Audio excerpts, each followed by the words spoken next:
श्री शिवाय नमस्तुभयम। हर हर महादेव। कैसे हैं आप सब? देखिए, आज का यह वीडियो बहुत ही खास होने वाला है। आप सभी लोग जानते हैं कि 8 मई 2024 यानी कि बुधवार के दिन वैशाख अमावस्या आ रहा है। दोस्तों, इसी दिन किया जाने वाला पंडित जी द्वारा बताया गया एक दीपक वाला उपाय आप लोगों को जरूर करना चाहिए, क्योंकि दोस्तों ये एक ऐसा उपाय है जो कि इस उपाय को करने के बाद दोस्तों आपको पूरे कोई और उपाय को करने की जरूरत नहीं है, क्योंकि सबसे बड़ा और सबसे नया यह उपाय पंडित जी ने अपनी अभी की सीहोर की कथा में ही बताया है। मैं जिस उपाय को आज हम आपको बहुत अच्छे से समझाने वाले हैं, इस वीडियो को देखने के बाद इस उपाय को समझने के लिए आपको कोई और वीडियो को देखने की जरूरत नहीं पड़ेगी। तो चलिए दोस्तों, उपाय को शुरू करते हैं। देखिए, यह दिन इतना खास होता है, इतना महत्वपूर्ण होता है। देखा है कभी कभी बड़े बड़े पूजा पाठ अनुष्ठान से जो मनोकामना पूर्ण नहीं होते। 8 मई 2024 यानी कि बुधवार के दिन वैशाख अमावस्या एक छोटे से उपाय करने से ही आपकी मनोकामना पूर्ण हो जाती है। और बहुत सारे लोगों ने इस उपाय को किया भी है और उनको इस उपाय को करने का फल भी जरूर मिला। अगर आप लोग भी इस उपाय को 8 मई 2024 यानी कि वैशाख अमावस्या बुधवार के दिन करना चाहते हैं, तो आप इस उपाय को पहले अच्छे से समझ लेना, सुन लेना, उसके बाद करना, ना आपको इस उपाय का फल जरूर मिलेगा।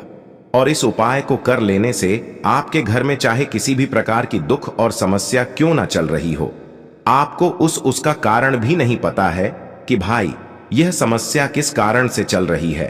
उसका कुछ भी कारण हो सकता है, जैसे पितृदोष हो सकता है या किसी भी तरह का मंगल दोष भी हो सकता है, और भी बहुत तरह के दोष होते हैं, कुछ भी हो सकता है।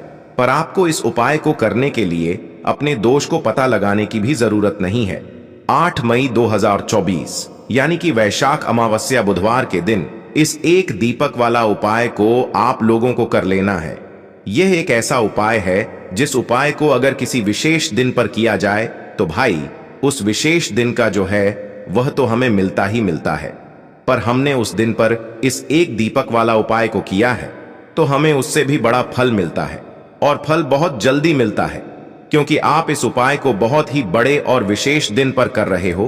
क्योंकि 8 मई 2024 यानी कि वैशाख अमावस्या बुधवार के दिन अमावस्या बहुत ही ज्यादा बड़ा होता है।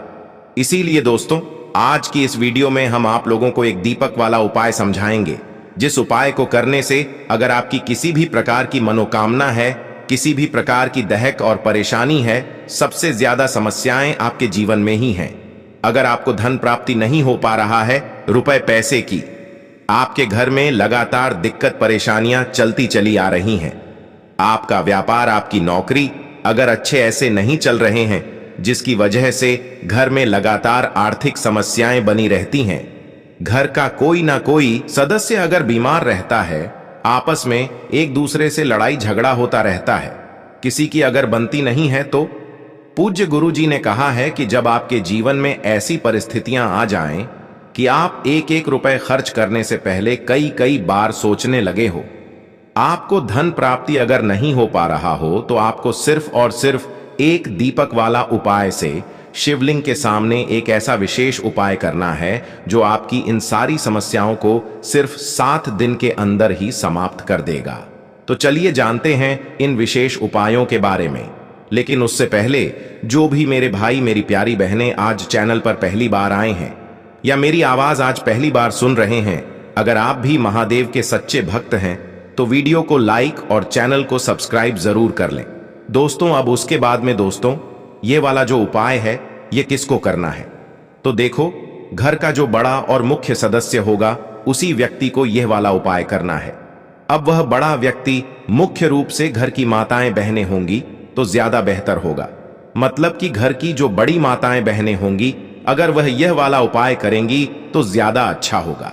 यह बात आपको समझ आ गई। अब हम समझते हैं इस वाले उपाय को हमें करना किस समय है। एक दीपक वाला उपाय को हमें वैशाख के महीने का बुधवार अमावस्या के दिन करना किस समय, तो देखिए, इस उपाय को करने का जो समय है वह सुबह का समय है और शाम का समय भी है।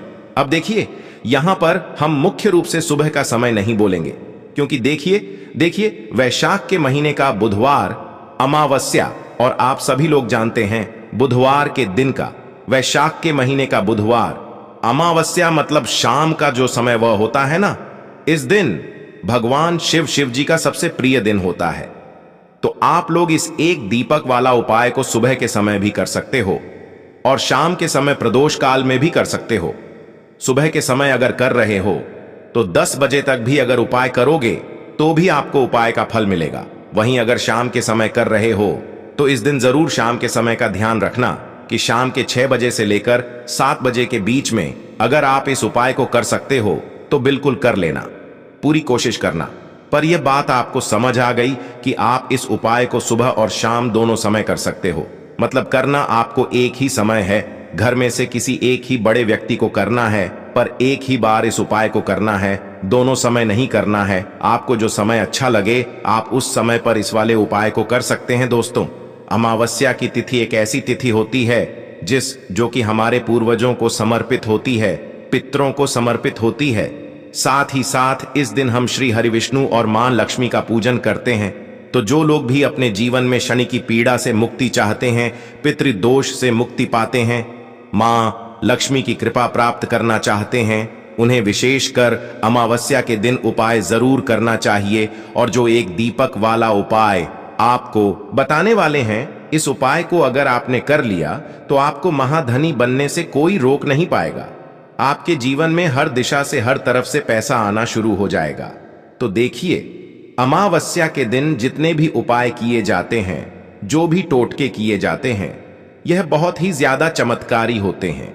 और अमावस्या का दिन एक ऐसा दिन होता है जिस दिन आपने कोई भी उपाय पूरी सच्ची श्रद्धा के साथ कर लिया तो आपकी बड़ी से बड़ी समस्या का हल आपको मिल जाता है।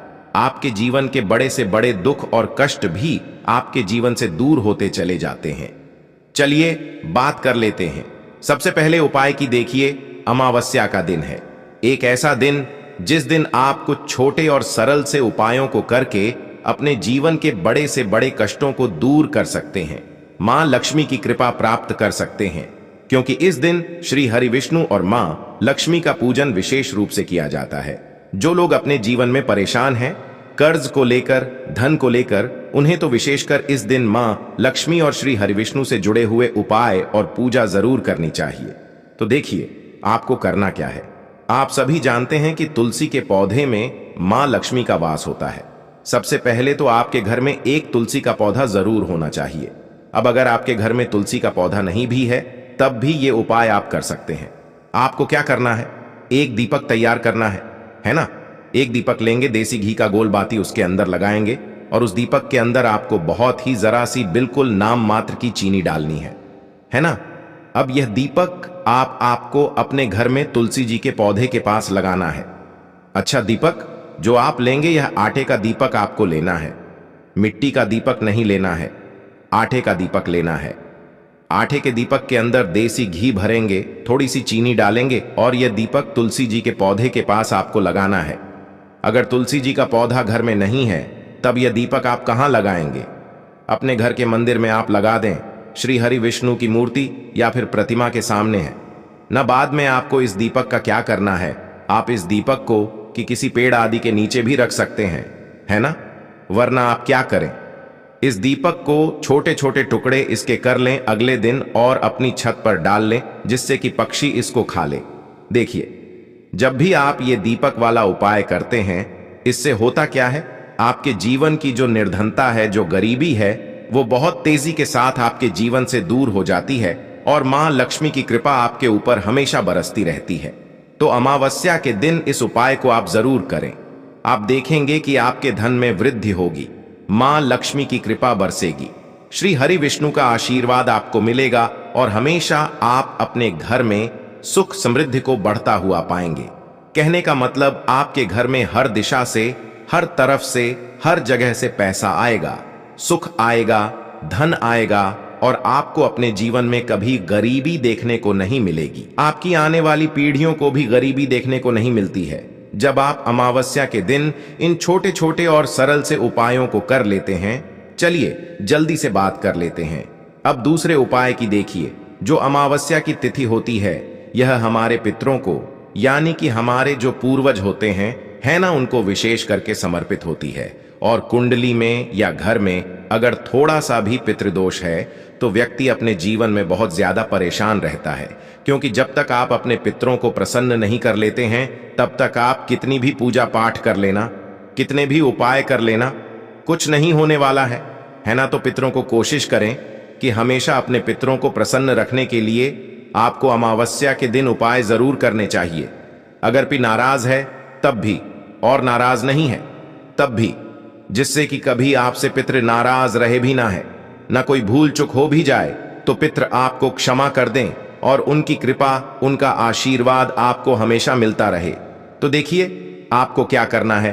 पीपल का जो पेड़ होता है इसमें हमारे पितरों का भी वास माना जाता है। आपको कच्चा दूध लेना है, यहां पर है ना, कच्चे दूध में आपको थोड़ा सा काला तिल डालना है, क्योंकि काला तिल जो है ये पूर्वज जो होते हैं, हमारे जो पितृ होते हैं, उनका प्रिय भोजन होता है, ऐसा आप मान लीजिए, है ना। तो थोड़ा सा काला तिल आपको कच्चे दूध में डालना है और ये दूध आपको सुबह के समय में पीपल की जड़ में, पीपल का पेड़ आपके घर के आसपास जहां भी हो वहां आपको जाना है और पीपल की जड़ में यह कच्चा दूध आपको चढ़ाना है अपने पितरों का ध्यान करते हुए। तो देखिए जब भी आप इस उपाय को करते हैं आपके पी आपसे हमेशा प्रसन्न रहते हैं, और जितनी भी आपके जीवन में कोई भी अगर पितृदोष है या पितृदोष की वजह से आपके घर में कोई भी घटना हो रही है, पैसा नहीं आ रहा है, पैसा रुक नहीं रहा है, फिजूल खर्ची बहुत बढ़ रही है ना, घर में संतान सुख नहीं है, इस तरह की समस्याएं बहुत तेजी के साथ आपके जीवन से दूर हो जाती हैं, क्योंकि इस उपाय को जो व्यक्ति कर लेता है हमेशा उस व्यक्ति के पितृ जो होते हैं वो उससे प्रसन्न रहते हैं। तो हमेशा कोशिश करें कि आप अपने पितरों को प्रसन्न रखें और इस छोटे से उपाय को आप अमावस्या के दिन जरूर करें। तो दो उपाय की अभी तक हमने बात कर ली है, अब जल्दी से बात कर लेते हैं तीसरे उपाय की। आपको एक मुट्ठी उड़द की दाल अपने घर में किस जगह पर डालना है और इस उपाय को आपको कैसे करना है। देखिए जब भी आप कोई भी उपाय काली उड़द से, काली उड़द की दाल से जुड़ा हुआ करते हैं, है ना, जिसमें काली उड़द की साबुत दाल आ जाती है, तो ऐसा आप मान लीजिए कि शनि की पीड़ा भी आपके जीवन से दूर होती है, शनिदेव भी आपसे प्रसन्न होते हैं और आपके जीवन की निर्धनता भी रातों रात आपके जीवन से दूर हो जाती है। तो उपाय को करने के लिए आपको यहां पर साबुत उड़द की दाल लेनी है। कितनी लेनी है? एक मुट्ठी भी ले सकते हैं और थोड़ी सी भी ले सकते हैं, बहुत जरा सी आप ले लीजिए। काली उड़द की साबुत दाल लेनी है और थोड़े से लेने हैं। आपको काले तेल है ना, थोड़ी सी दाल और थोड़े से काले तेल। अब आपको क्या करना है, मिट्टी की कोई प्याली ले लीजिए, मिट्टी का कोई बड़ा सा दीपक ले लीजिए, है ना। तो देखिए मिट्टी का एक छोटा सा बर्तन, कोई भी प्याली आदि आपको लेनी है और उसके अंदर आपको उड़द की जो दाल आपने ली है, साबुत उड़द की दाल के दाने वो आपको रखने हैं और थोड़े से चुटकी भर काले तेल आपको रखने हैं। अब आपको क्या करना है, इस दीपक को या इस प्याली को जिसके अंदर आपने उड़द की दाल के दाने रखे हैं और काला तेल रखा है, आपको अमावस्या की रात अपने घर में किसी भी जगह पर रखकर पूरी रात के लिए छोड़ देना है। जैसे मान लीजिए आपने अपने घर के दक्षिण दिशा में रख दिया, उत्तर दिशा में रख दिया, पश्चिम दिशा में रख दिया, घर के किसी भी कमरे में रख दिया, कहीं पर भी आप इसे रख सकते हैं, है ना। रसोई घर में भी आप रख सकते हैं। आपको पूरी रात के लिए रखकर छोड़ देना है और सुबह अमावस्या के अगले दिन जब आप उठेंगे, अमावस्या की रात को आपको रखना है ना। तो जब आप सुबह को उठेंगे तब आपको क्या करना है, यानी बुधवार की रात को आपको रखना है ना। आप सुबह जब उठेंगे तब आपको इसे किसी भी पौधे में, आपके घर के आसपास जहां भी कोई पौधा आपको दिखे, कोई पेड़ दिखे बड़ा सा, है ना, वहां पर आपको इसे डाल देना है। अगर ऐसी जगह है जहां पर कोई आता जाता नहीं है ज्यादा, तो वहां भी आप इसे डाल सकते हैं। देखिए जब भी आप इस उपाय को करते हैं आपके जीवन में आप देखेंगे कि धन आना शुरू हो जाता है, आपके घर से नजर दोष दूर हो जाता है। जो भी पैसे को लेकर समस्याएं थीं, पैसा आपके घर में नहीं आ रहा था, पैसा आपके पास नहीं रुक रहा था, आपकी फिजूल खर्ची बहुत हो रही थी, आपकी पॉकेट में आप पैसा डालते हैं ऊपर से, लेकिन ऐसा लगता है नीचे से किसी ने कट लगा दिया है, पैसा आपका पता नहीं कहां चला जाता है, आपकी पॉकेट हमेशा खाली रहती है। तो ये उपाय आप करें, बहुत ही अचूक उपाय है। इस उपाय को करने से शनि की पीड़ा भी दूर होती है और साथ ही साथ आपके घर से वास्तु दोष, नजर दोष भी दूर होता है। तो बहुत ही विशेष और उत्तम उपाय है, यह अमावस्या का जरूर करें। आप अपने जीवन में हमेशा सुख और समृद्धि प्राप्त करते चले जाएंगे। दोस्तों, आपको यह वीडियो कैसा लगा, कृपया कमेंट करें और पंडित प्रदीप मिश्रा के नए वीडियो पाने के लिए इस चैनल को सब्सक्राइब करें। स्वस्थ रह, मस्त रम। अगले वीडियो में फिर मिलेंगे। धन्यवाद। हर हर महादेव।